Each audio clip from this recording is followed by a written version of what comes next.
नमस्कार, मिशन ज्ञान से मैं आशुतोष राजस्थान सरकार और वेदांता के CSR इनिशिएटिव ई कक्षा में आपका स्वागत करता हूं।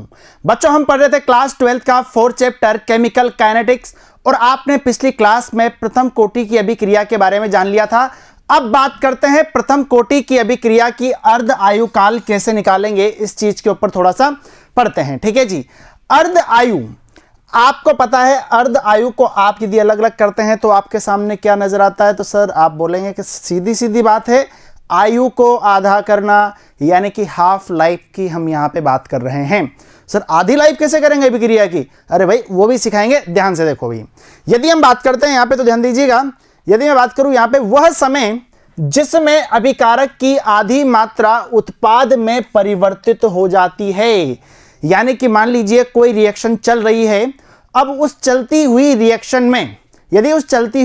में यदि हम बात करें तो क्रियाकारक होता है। ठीक है, क्या होता है? क्रियाकारक होता है। वो किस में परिवर्तित होता है? वह उत्पाद में परिवर्तित होता है। अब ऐसा तो होगा नहीं कि एक साथ पूरा का पूरा क्रियाकारक एक साथ एक क्षणिक समय पे पूरा का पूरा उत्पाद में परिवर्तित हो जाएगा। चलो ठीक है, क्षणिक समय पर भी हो गया, उससे तात्क्षणिक बोल देंगे, लेकिन उस तात्क्षणिक समय में भी तो कुछ आधा समय रहेगा ना।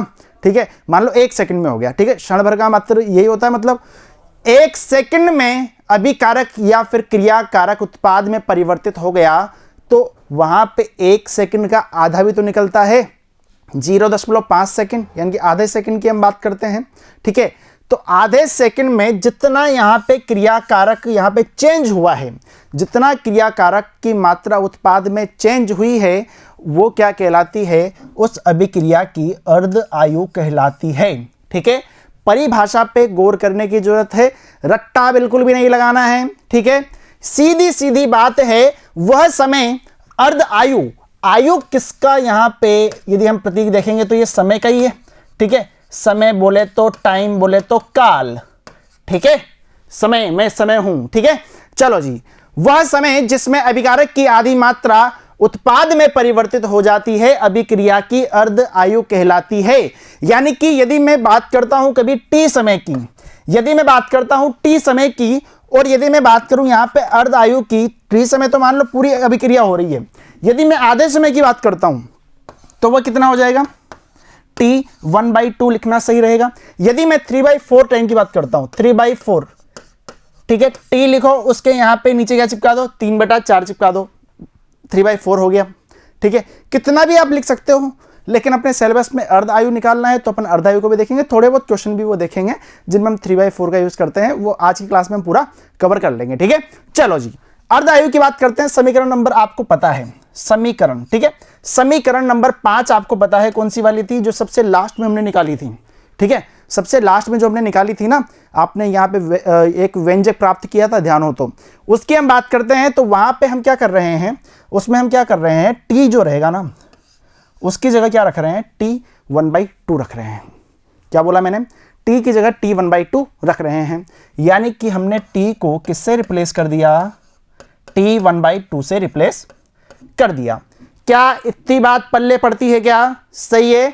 अब सर यहां पे समय तो आधा हो गया, लेकिन अभिकारक की जो मात्रा है उसको भी तो आधा करना पड़ेगा। अब जो अभिकारक है उसकी मात्रा को आधा करने के लिए मैं क्या करूंगा? अभिकारक यानी कि रिएक्टेंट, ठीक है, उसको मैंने कितना कर लिया? यहाँ पे R0/2 यहाँ पे रख लिया। ठीक है, क्योंकि आधा तो वेस्ट हो चुका है, आधा बचा हुआ है, उसको हमने यहाँ पे रख दिया। कितना? R0/2 यहाँ पे रख दिया। अच्छा जी, अब सर यहाँ पे T और जो R है उसका मान मैं समीकरण नंबर 5 में यदि रखता हूँ तो मुझे पता है कि सर ये वाली जो चीज़ है ना 2.303, यदि मैंने 2.303 लिखा हुआ है तो लोग में जो यहाँ पे बेस जो रहेगा वो E ना होकर के क्या होगा? वो लोग में बेस 10 होगा। इतनी बात आपको पता है। अच्छा, डिवाइड किससे करेंगे? यहाँ पे K से। अच्छा, R0 वैसा का वैसा, ठीक है, नीचे क्या आ जाएगा? R1 की जगह पे, R की जगह पे R0/2, और R0/2 यानी कि 2 ऊपर उठ के चला जाएगा इस वाली जगह पे, R0 से R0 खत्म हो गया। ठीक है, अब यहाँ पे सर 2 जो है वो 2.303 है, उसको क्या मल्टीप्लाई कर दें क्या? तो आप क्या करेंगे? इसको मल्टीप्लाई करने लग जाएंगे, और जो आपका आंसर है ना बच्चे, वो यहाँ पे पूरा का पूरा गलत। तो आप बोलोगे सर क्यों, ऐसा क्यों हो गया? क्यों सर, ऐसा तो होना नहीं चाहिए क्योंकि ये भी एक नंबर है, ये भी एक नंबर है, दोनों का मल्टीप्लाई कर सकते हैं। लेकिन आपने एक बात गौर नहीं की बच्चे यहाँ पे, क्या कि सर आर नोट से आर नोट कट गया ना, तो ये जो 2 है ना, ये जो 2 है वो एक्चुअली अकेला 2 लिखा हुआ नहीं है यार, है ना। इसको थोड़ा सा समझने की जरूरत है। कैसे देखना, अच्छा आगे कितना लिखा हुआ है, T1/2 2.303 अपॉन के, ये लिखा हुआ है। अच्छा बाद में देखो यहाँ पे क्या लिखा हुआ है, log ऑफ 10। अच्छा आर नोट से तो आर नोट कट गया, लेकिन ये जो 2 आएगा ना वो भाई इस जगह पे आएगा, ठीक है। ये सेपरेट 2 नहीं है, ये log के साथ में जो नंबर आता है बेस के अलावा वो वाला नंबर है, ठीक है। तो आप ऐसा बिल्कुल नहीं कर सकते, ये तो पाप हो जाएगा यहाँ पे कि आप यहाँ पे इस वाले संख्या को इससे गुणा कर दोगे। क्यों? क्योंकि भाई log 2 की यदि हम बात करते हैं, यदि मैं log 2 की मैं बात करता हूँ बेस में 10 की, तो वो तो वैल्यू अलग होती है, ठीक है। वो वैल्यू कितनी होती है ध्यान दीजिएगा, यदि हम उस वैल्यू की बात करते हैं तो वो वैल्यू होगी कितनी, 0.3010, ठीक है। ये 2 वैल्यू हैं तो थोड़ी आपके काम आने वाली है। log 310 log 10 2, ये होगा 0.3010 और ये होगा अप्रोक्सीमेट कितना 0.4771, ठीक है। 4772 भी लिखा रहेगा कहीं जगह पे, लेकिन 4771 यहाँ पे सही माना जाएगा, ठीक है। सही वो भी है, सही वो भी है, कोई दिक्कत नहीं है। अच्छा जी, अब इसका मतलब ये हो गया कि सर यहाँ पे आर नोट से आर नोट तो आपने काट दिया था, log 2 का सीधा वैल्यू कितना रखना है यहाँ पे 0.3010। अब आपके मन में यदि गुणा करने की आ रही है तो अब कर लो, अब कोई दिक्कत नहीं है। अब किसको गुणा करोगे, तो 2.303 गुणा 0.3010। सर ये गुणा इतना भारी वाला, हाँ भारी वाला तो है, लेकिन आप इसको सीधा याद रखो, ये कितना आने वाला है 0.693 यहाँ पे ये आने वाला है। क्लियर है इतनी बात, ठीक है। अच्छा जी सर नीचे के रहेगा, बिल्कुल रहेगा, यानी कि बात ये हो गई कि इस जगह पे जो हमारा T1/2 अर्ध आयुकाल है वो कितना आ जाएगा 0.693/K। ये क्या होगा, प्रथम कोटि की अभिक्रिया का अर्ध आयुकाल होगा, ठीक है।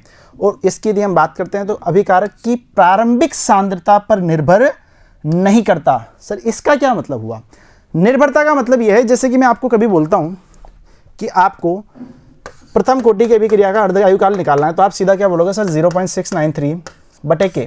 सर मुझे मतलब नहीं है अभिक्रिया की जो अभिकारक है उसकी सांद्रता कितनी है, मुझे बस K की वैल्यू पता होनी चाहिए, ठीक है। उस जगह में मैं ये बता दूंगा, यानी कि भाई जब मैं अभिकारक की सांद्रता के बारे में बात ही नहीं करूंगा तो वहां पे उसकी जरूरत ही नहीं है, यानी कि उस पर निर्भर ही नहीं कर रहा है, वो कितनी भी हो उससे मतलब ही नहीं है। क्यों? क्योंकि यहाँ पे आपको कहीं पे फॉर्मूले में R0 R1 R से रिलेटेड कुछ यहाँ पे नजर आ रहा है क्या, तो आप बोलोगे बिल्कुल नहीं आ रहा।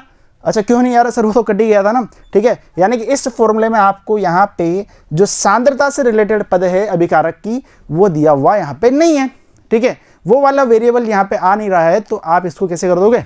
यानी कि बात ऐसी है कि अभिकारक की प्रारंभिक सांद्रता पे निर्भर बिल्कुल भी नहीं कर रहा है, इस बात का आपको ध्यान रखना है। क्या इतनी बात से सहमत है, ठीक है। बड़े आगे, अब इस पे आधारित कुछ एक छोटे छोटे प्रश्न हैं वो हम कर लेते हैं। पहला प्रश्न आपकी स्क्रीन के सामने आ गया है, दर्शाइए कि प्रथम कोटि की अभिक्रिया की ही हम बात करेंगे। 75% भाग पूर्ण हो गया भैया, कोई अभिक्रिया चल रही है उसमें अभिकारक जो है उत्पाद में परिवर्तित हो गया कितना 75%, तो आप बोलेंगे 75%। अच्छा सर 75%, जब भी परसेंट हटता है परसेंटेज का थोड़ा सा कॉम्बिनेशन बता देता हूं क्या होगा। अच्छा जी परसेंटेज की थोड़ी सी बात भी कर ही लेते हैं। 25% यदि मैं लिखता हूं, 10% लिखता हूं, 40% लिखता हूं, 75% लिखता हूं। सबसे पहले तो आप इनको हल करो कि इनको यदि मैं बात करूंगा तो ये किस फॉर्म में भी नजर आ रहे हैं, परसेंटेज फॉर्म में। यदि मैं इनको भिन्न रूप में लिखता हूं फ्रैक्शन फॉर्म में, तो क्या होगा, जब भी परसेंटेज हटता है तो 100 से डिवाइड होता है।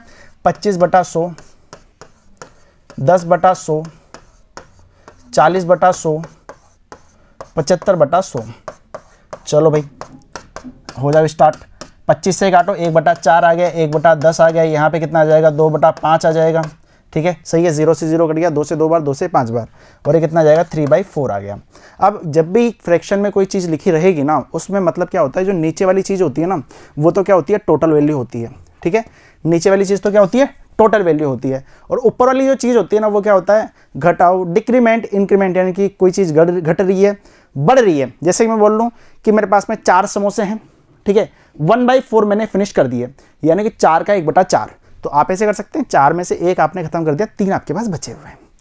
10 समोसे थे, ठीक है, ये 10 है, 10 समोसे थे, 1 खत्म कर दिया, 9 बचे हुए हैं। अच्छा सर मेरे पास 5 समोसे थे, ठीक है, और उसका मैंने 2/5 भाग यहाँ पे खत्म कर दिया। तो 5 समोसों में से 2 समोसे मैं खा गया, बचे कितने हैं, 3 बचे हुए हैं। क्या इतनी बात क्लियर है? ठीक है, तो यहाँ पे आपको बात समझ में आ गई होगी सर। 75% का मतलब होता है 3/4, 4 में से 3 खत्म हो गया, बचा कितना है, 1/4। तो ये बात आपको ध्यान होनी चाहिए सर, 4 में से 3 तो खत्म हो गया। और अभी भी समझ में नहीं आ रहा हो ना, तो एक काम करो, जो 3/4 है ना, उसको 1 में से आप माइनस कर दो, तब भी आपके सामने ये 1/4 ही आने वाला है। क्लियर है? ठीक है, अब 1/4 क्या सर, 1/4 जो अभिकारक है ना वो बचा हुआ है। 75% अभिकारक खत्म हो गया, यानी कि 3/4 अभिकारक खत्म हो गया। अभिकारक का मतलब रिएक्टेंट, ठीक है, आर से उसको प्रदर्शित किया जाता है। तो आप ऐसा बोलेंगे, यदि इसको अच्छे तरीके से और लिखना चाहें तो आप इसको ऐसा बोल सकते हैं कि सर 3r0/4 तो खत्म हो गया, बचा कितना है, तो आप बोलेंगे सर बचा है 1/4 r0 या फिर r0/4। ठीक है, तो आप क्या करेंगे सर, t बराबर 3/4 की हम बात कर रहे हैं, जब समय जो है वो 3/4 पे चला गया था रिएक्शन के, उस समय पे जो अभिकारक है वो कितना बचा हुआ है, तो आप बोलेंगे r0/4, क्योंकि हमें क्या निकालना है, यहाँ पे लगने वाला समय t1/2 का दोगुना निकालना है। ठीक है, 75% जो है ना वो क्या करना है, t1/2 का दोगुना लेके आना है कैसे भी करके। तो 75% की बात कर रहे हैं तो टाइम भी उतना ही लगाओ, 3/4। ठीक है, अच्छा अभिकारक की बात करेंगे तो अभिकारक कितना बचा हुआ है, r0/4 बचा हुआ है। तो आप देखेंगे यहाँ पे t की जगह मैंने किसको रिप्लेस कर दिया, यहाँ पे 3/4 को, r की जगह मैंने रिप्लेस किसको किया है, तो आप बोलेंगे r0/4, ये खत्म। ठीक है, अच्छा कितना बचा हुआ है, तो आप बोलेंगे सर इसको अलग से समझा दो थोड़ा सा, कैलकुलेशन बड़ी टफ है। तो देखो भाई, t 3/4 इक्वल टू 2.303 बटा के। क्लियर इतनी बात? कितना बचा हुआ है, log 10 बचा हुआ है, 4 बचा हुआ है, log 10 4।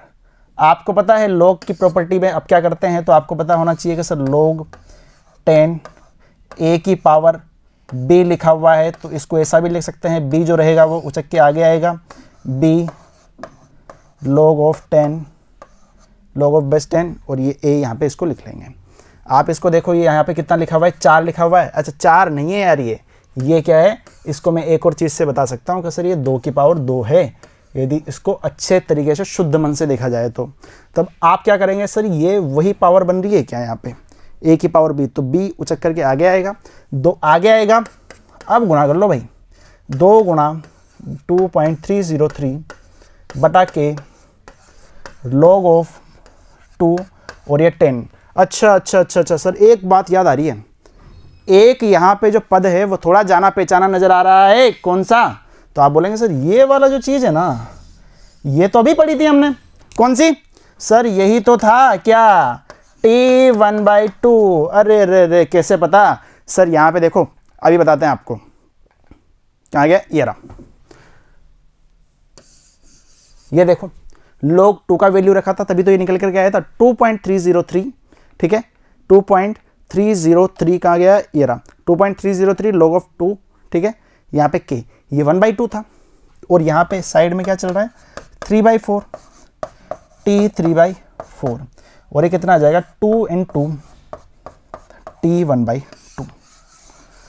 अब आपको कहानी समझ में आ गई सर, अब क्या करना है, अब कुछ नहीं करना, अब लिख दो हेंस प्रूव। ठीक है, आंसर आपका आ गया है, क्यों, क्योंकि आपसे क्वेश्चन में क्या पूछा गया था, दर्शाइए कि प्रथम कोटि की अभिक्रिया में 75% भाग पूर्ण होने में लगने वाला समय t 1/2 का दोगुना होता है। अरे वाह, ये लो भाई, 75% में लगने वाला समय t 1/2 का दोगुना होता है। बहुत ही आसान है, EASY, बहुत ही ईजी, बहुत ही आसान। ठीक है, बहुत ही सिंपल है। तो एक क्वेश्चन आपका करना बनता है, अगला क्वेश्चन आप करेंगे, जल्दी से भाई फटाफट से कर दो। ठीक है जी, अच्छा ये आप इसको अच्छे से लिख लेना। ठीक है, इधर यदि आपको दिक्कत आ रही है तो आप क्या करेंगे, ये वाला लिखना, ठीक है, जो टाइप है यहाँ पे ये वाला लिख लेना, ठीक है, आपके मन मर्जी पड़े जो लिख लो। अब ये वाला प्रश्न आप करेंगे तो फटाफट से प्रश्न को देख लो, ये वाला भाग टीपना नहीं है, ठीक है, ईमानदारी से पूरा क्वेश्चन करके बताओ भैया ना। हाँ भाई, क्या वीडियो को पॉज किया करो, क्वेश्चन को ट्राई किया करो। चलो जी, प्रश्न को पढ़ा जाए तो प्रथम कोटि की अभिक्रिया के बारे में ही बात की गई है सर। 99.9%, 99.9% यहां पे भाग खत्म हो गया सर। बचा कितना? गणित आती है बच्चे? 100 लिखा, 0 लिखा, 99.9, ठीक है। कितना बचा है भाई यहाँ पे? तो आप सीधा सीधा निकाल लेंगे सर, ये तो परसेंट में है, ठीक है, तो परसेंट में निकालो, कोई दिक्कत नहीं। 10 में से 9 गए तो यहाँ पे कितने बचेंगे भाई? 1 बचेंगे। अरे सर इधर तो कुछ बचा ही नहीं, 0 0 0, ठीक है। एक जिसको कितना लिख सकते हैं अपन? 1/10 लिख सकते हैं, ठीक है। यानी कि सर बात ऐसी बोल दो ना, 1/10 बचा हुआ है, ठीक है। अच्छा 1/10 बचा हुआ है, अच्छा मैं ये तो परसेंट में है ना, 0.1% है ना ये तो। अब मैंने क्या बोला था, जब भी परसेंट हटाओगे तो आप क्या आएगा नीचे? 2 0 आएंगे, ठीक है, यानी कि 100 आएगा। अच्छा इसका भी है, तो ये कितना हो गया यहाँ पे बच्चे? 0.001। इतनी कहानी क्लियर हो तो आगे बढ़ूँ, वरना यहीं रुक जाऊँ। फिर से समझो कहानी को, क्या बोलना चाह रहा हूँ मैं सर। 99.9% जो है ना वो खत्म हो गया। बचा कितना है? 0.1% बचा हुआ है सर। 0.1% का मतलब हो गया, परसेंट का मतलब क्या होता है? 100। सर ये यहाँ पे ऊपर दशमलव अच्छा नहीं लग रहा है, इसको भी नीचे लेकर के आओ, ये लो सर, इसको ऐसे कर दो 0.001, यानी कि इतना भाग यहाँ पे रिएक्टेंट का भी बचा हुआ है। चलो जी, तो हम क्या करेंगे सर, टी यदि 99.9 की हम बात करते हैं तो वहाँ पे रिएक्टेंट अभिकारक कितना बचा हुआ है मेरा? तो आप बोलोगे सर 0.001। और सर ये कहाँ से आ गया? तो ये तो लिखना जरूरी है, रिएक्टेंट की बात कर रहे हैं, पहले भी लिखा था ना R0/2, ठीक है। अरे यहाँ की नहीं, ठीक है।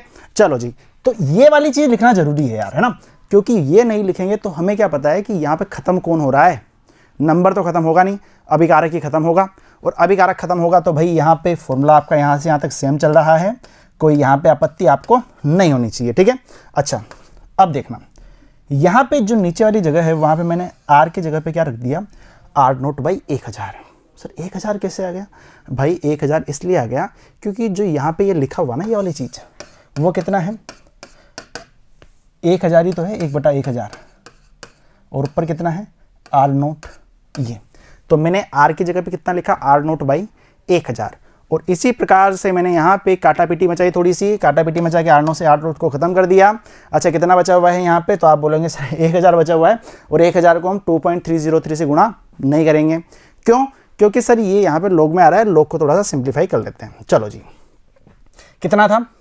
T 99.9, ठीक है। अच्छा इधर कितना है? 2.303 बटा K। अच्छा जी, log of 10। अच्छा यहाँ पे 1000 लिखा हुआ था, कितना लिखा हुआ था? 1000। अच्छा 1000 को क्या मैं 10 गुणा 10 गुणा 10 लिख सकता हूँ? बिल्कुल लिख सकते हो। क्या 10 की घात 3 लिख सकता हूँ? वो भी लिख सकता हूँ। तो मैं क्या करूँगा यहाँ पे, ध्यान देना भाई, यहाँ पे मैं क्या करूँगा, 10 की घात 3 इसको लिख दूंगा। अब वापस से वही प्रॉपर्टी कौन सी वाली कि सर घात के ऊपर घात है तो घात आगे आ जाती है, तो 2.303 गुणा 3। अच्छा इसको भी आगे ले लो, कोई दिक्कत नहीं है, ठीक है। ये कितना आ जाएगा यहाँ पे? आगे ले लो पूरा का पूरा, ताकि अच्छी फॉर्म बन जाएगी, K log of 10 अब इसका वैल्यू आपको पता होना चाहिए, इसका वैल्यू कितना होता है? यहाँ पे 1 होता है, ठीक है। log 10 का वैल्यू 1 होगा, बेस में यदि 10 है तो। अब आप यहाँ पे देखेंगे ये कितना आएगा? T 99.9।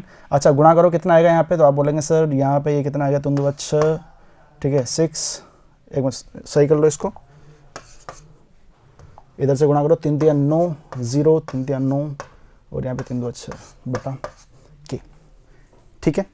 और यही आपके इस सवाल का आंसर यहाँ पे हो जाएगा, ठीक है। अच्छा क्या बोलने वाला है? दर्शाइए कि प्रथम कोटि की अभिक्रिया में 99% पूर्ण होने में लगा वाला समय T 1/2 का 10 गुना होता है। अब आप मुझे बताओ, T 1/2 की जब हम बात करते थे, T 1/2 कितना होता था? तो आप बोलेंगे सर 0.693 बटे कितना यहाँ पे K आता था, ठीक है। यही था ना, चेक कर लो एक बार, 0.693 बटे के आता था। तो आप यहाँ पे इस चीज़ को देख सकते हो, ये कितना आ गया यहाँ पे 6.909 बटे के।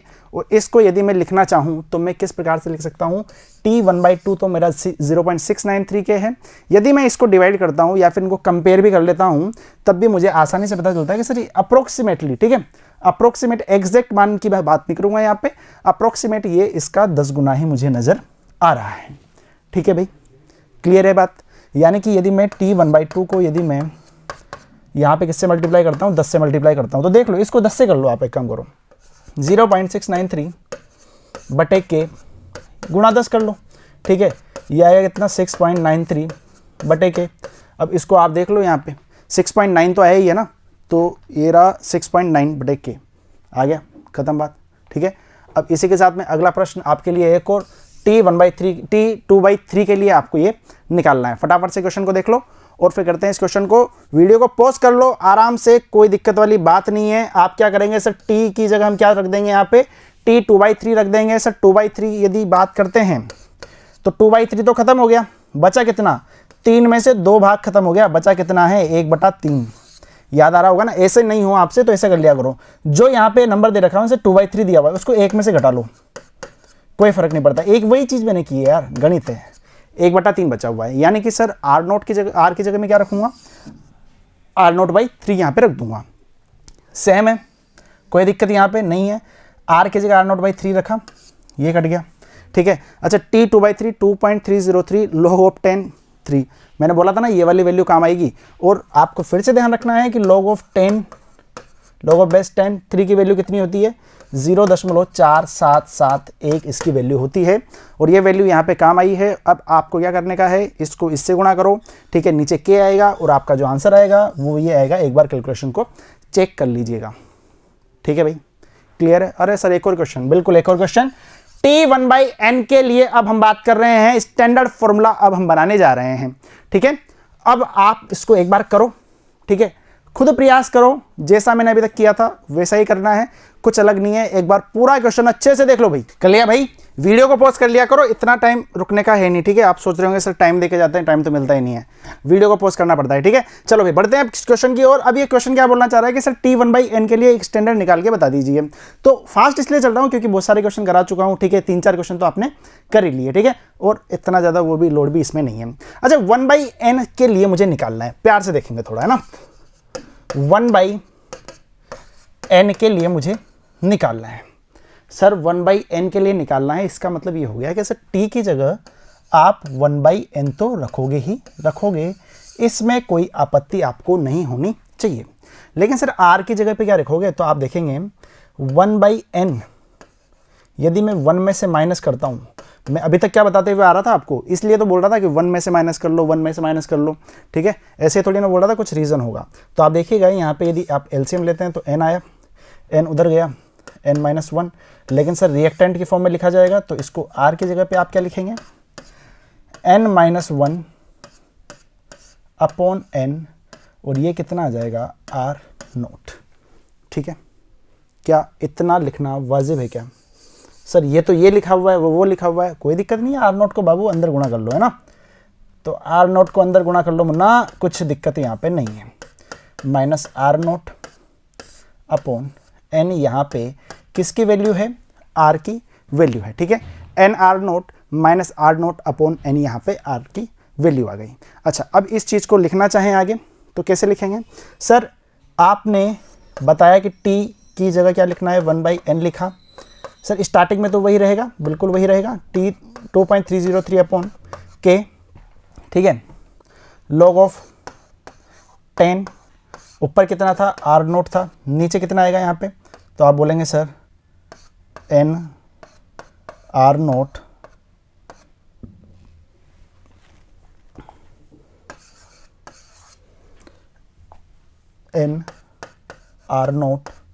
माइनस R0 गुणा n।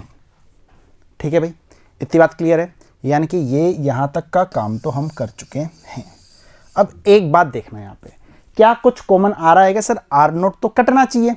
ठीक है, R0 तो कटना चाहिए क्योंकि रिएक्टेंट पे तो सर निर्भर ही नहीं करता। मैंने ही तो बताया था क्या कि यदि हम बात करते हैं यहाँ पे, कहाँ गया,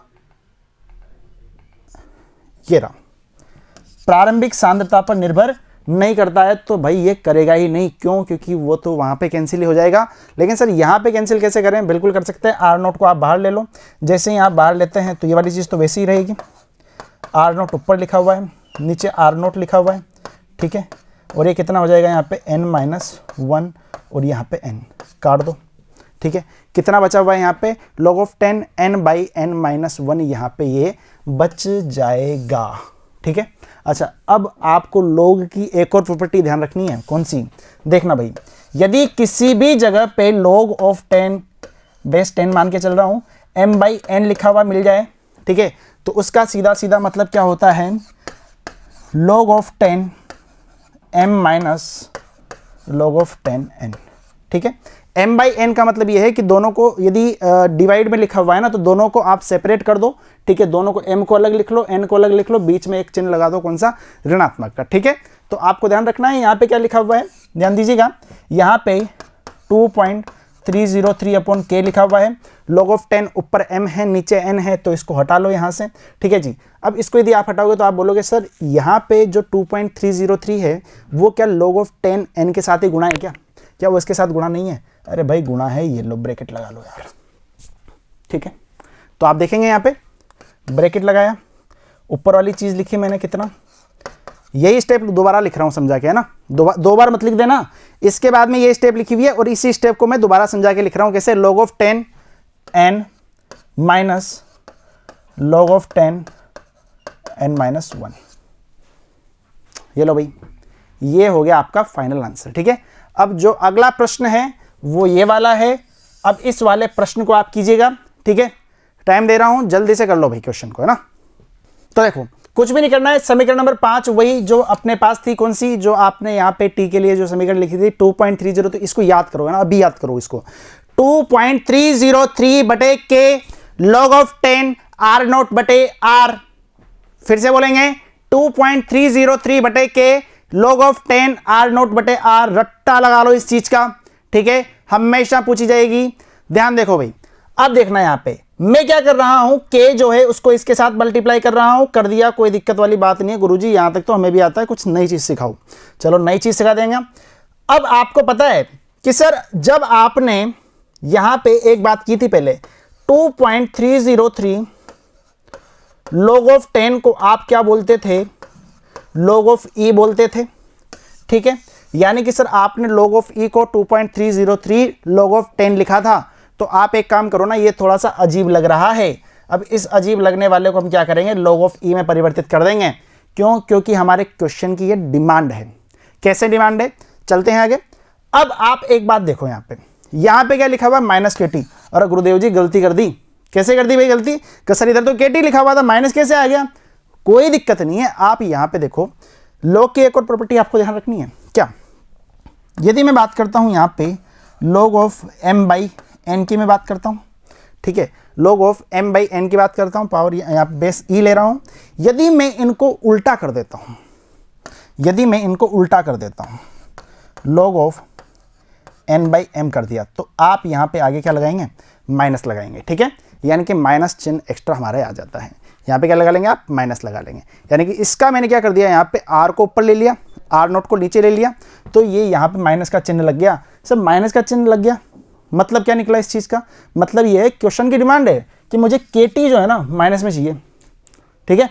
और मुझे क्या चाहिए यहाँ पे कि सर जो r0 है ना वो इसके साथ में गुणा होना चाहिए। अब ये कैसे होगा? ध्यान से देखना। अब यहाँ पे एक और प्रॉपर्टी लिखने जा रहा हूँ, उसको ध्यान से देखो। यहाँ पे log of e आपके सामने लिखा हुआ है, यहाँ पे कुछ भी लिखा हुआ है, यहाँ पे भी कुछ भी लिखा हुआ है।